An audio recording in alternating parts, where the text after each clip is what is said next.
जय हिंद दोस्तों, आप सभी का स्वागत है आपके अपने परिवार में। उम्मीद करते हैं कि आप लोग स्वस्थ होंगे और मस्त भी होंगे। आप सभी को पता है कि लगातार जो है ताजा जो है विवाद चल रहा है NIOS DLED को लेकर के। आप सभी को पता होगा कि बीपीएससी और TRA 3.0 जो है उसका रिजल्ट प्रकाशित हो चुका है और सिर्फ जो है PGT का रिजल्ट आना बाकी है।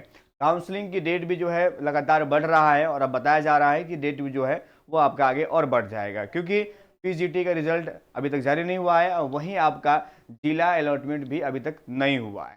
उसी कड़ी में जो है NIOS के अभ्यर्थी जो है लगातार इस बात को कह रहे हैं कि TRA 3 में जो है उनको मौका दिया जाए। बहुत सारे अफवाहें फैल रही हैं। वैसे कैप हम आते हैं तो अफवाहों पर लगाम लगाते हैं, इसलिए आप मुझे पसंद भी करते हैं। लगातार बातें हो रही थी, कल भी जो है हेयरिंग हुआ, उसके बाद में लोगों ने कहा कि स्टे लग रहा है और ये फाइनल जजमेंट में देखने को मिला। देखिए अभी जो जजमेंट आया है, जो बातें कल कही जा रही है उसके बिल्कुल विपरीत है।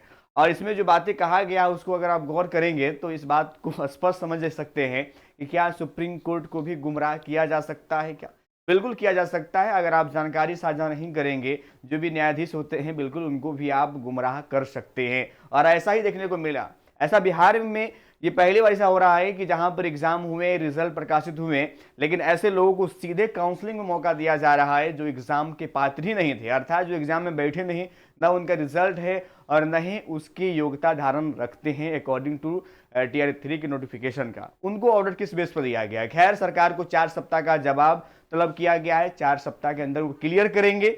लेकिन किसी प्रकार की अगर बात किया जाए, जो अभ्यर्थी लगातार भ्रमित है, भ्रम फैला रहे हैं, जो रेगुलर DLED वाले हैं, जो सफल अभ्यर्थी खासतौर पर TRA 3 में है, वो ज्यादा प्रेशर में है। और खासतौर पर उनकी रिक्वेस्ट पर ही हम आते हैं कि उनकी बातों को रखें, क्योंकि वो एग्जाम निकाल कर टेंशन में है। उसके पीछे वैसे यूट्यूबर के लोग हैं जो उनको डिमोटिवेट कर रहे हैं, गलत जानकारी दे रहे हैं। वो उसको देख करके और मुझे कॉल करते हैं कि सर हम बर्बाद हो गए, तबाह हो गए, ये हो गया, वो हो गया, अब TRA 3 कैंसिल हो रहा है, री एग्जाम होगा, रीओपन होगा। ये सब जानकारी लोग कहां से लाते हैं मुझे नहीं पता, ठीक है। लेकिन जो कल बात निकला है, यहां पर कहा गया है कि TRA 3 में अगर बात किया जाए तो TRA 3 में इनको मौका दिया जाए काउंसलिंग में। अब सवाल आता है कि काउंसलिंग में कैसे मौका मिल सकता है? कहा जा रहा है कि जो बिहार पब्लिक सर्विस की ओर से, देखिए बिहार पब्लिक सर्विस की ओर से जो काउंसलिंग हो रहा है उसमें इसको पार्टिसिपेट करने का मौका दिया जाए। ये न्यायाधीश को बताना चाहिए वहां पर कि सर एग्जाम हो चुके हैं, रिजल्ट वहां पर जारी हुए हैं, तब काउंसलिंग हो रहा है।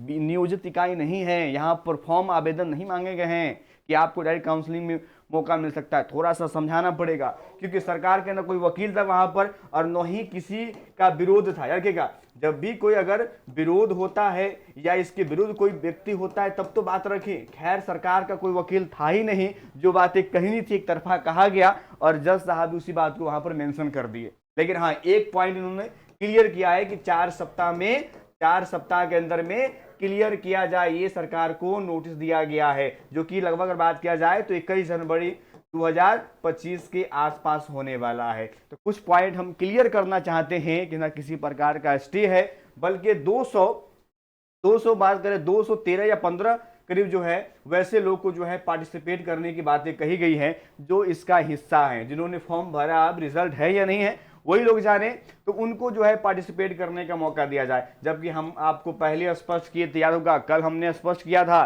कि बीपीएससी TRA 3.0 के नोटिफिकेशन में ऐसा उल्लेख नहीं है, आपके डिप्लोमा को वहां पर वैलिड नहीं माना गया है। याद रखिएगा, ये बीपीएससी TRA 3 का नोटिफिकेशन है और इसमें आपको फॉर्म भरने की अनुमति नहीं था। अगर आप फॉर्म भरे हैं तो आप दंड के प्रावधान है, आप पर शिक्षा विभाग और बीपीएससी कार्रवाई करेगा, क्योंकि आप जो है नोटिफिकेशन के विरुद्ध कार्य किए हैं। खैर, उस पर हमको बात करना नहीं है। जो रेगुलर अभ्यर्थी, सफल अभ्यर्थी का जो प्रश्न था, उस प्रश्न को हम क्लियर करना चाहते हैं कि यहाँ पर ना स्टे की बात है, ना रोक की बात है और न एग्जाम होगा, कुछ भी नहीं।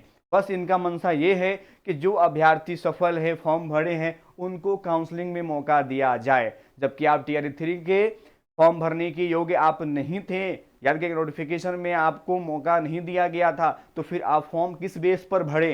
पहले इसके दंडी भागीदार आप होने वाले हैं। दूसरी बातें, TRA 3 किसी तरह से कोई प्रभावित नहीं हो रहा है। 4 सप्ताह का मौका दिया गया है, सरकार अपनी बात रखेगी, क्या सही है क्या गलत है, और वहां पर जो है अब वकील रखिए रेगुलर वाले, वो भी अपनी बात रखेंगे। बाकी यहाँ पर जो है गुमराह करके इस बात को किया गया, ये बात भी आप समझ रहे हैं। तो खैर यहाँ पर कुछ पॉइंट था उसको हम क्लियर कर दिए हैं। आराम से रहिए, डेट बढ़ रहा है, उसके पीछे पीजीटी का रिजल्ट और साथ में 17वां बीपीएससी जो आपको जनवरी महीना में होने वाला है, री एग्जाम बाबू सभागार को, उसको लेकर बीपीएससी तैयारी में लगी हुई है। कुछ कारणों वजह से जो है वो आपका काउंसलिंग का डेट बढ़ रहा है। ठीक है, मिलेंगे आपसे नेक्स्ट वीडियो। तक ही जय हिंद जय भारत।